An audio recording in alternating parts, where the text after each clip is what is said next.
So this investigation appears to be moving very quickly toward a law enforcement or terrorism path. Every day it's harder and harder to come up with a credible argument that this was an accident. And what we're putting on the website and we'll put in tomorrow's paper are some details about what the investigators suspect was happening on that plane, some deliberate actions. In a space of 6 hours, someone or a group turned off 3 different signaling systems on that aircraft to hide its location, and the investigators also believe that about an hour after takeoff, just after the transponders stopped operating, someone manually made the aircraft turn to the left. And in addition to that, there are strong suspicions that in order to disable one of the signaling systems, someone had to go down to the lower portion of the aircraft, leave the cockpit, and disable that system. And so therefore, of course, that presumes that someone else may have been in the cockpit to control or to monitor the plane. So these are all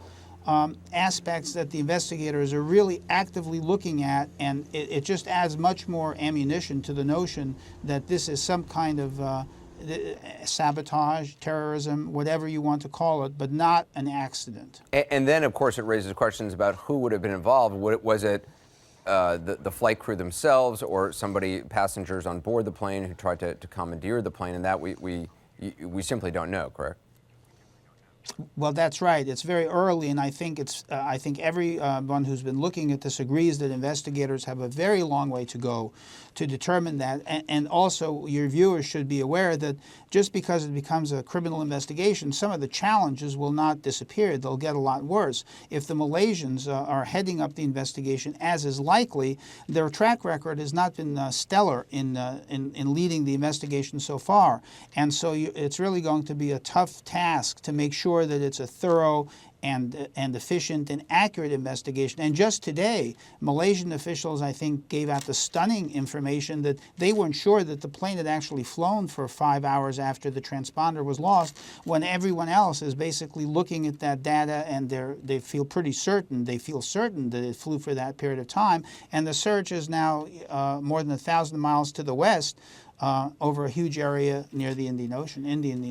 So, Indy, I just want to reiterate what you have said, just for viewers who are just tuning in, because this is the first time we are hearing this, and it is significant. And as I said, you posted it online, thewallstreetjournal.com, and it's going to be in the paper tomorrow. Based on your reporting, which literally just posted in the last few minutes, all your sources are telling you that the plane was had to have been manually turned, and that perhaps, based on the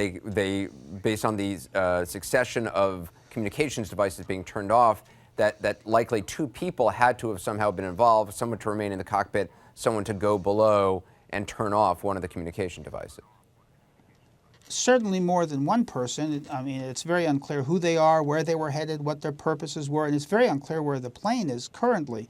And there's only one incontrovertible fact in all of this speculation. If the aircraft went into the water, there has to be some debris somewhere. We may not be looking in the right place. If it went into the water, something floats from the overhead bin, from the galley, life rafts, life preservers, seat cushions. It is impossible not to find debris if this 250-ton aircraft crashed into the water, no matter what trajectory it took to get there.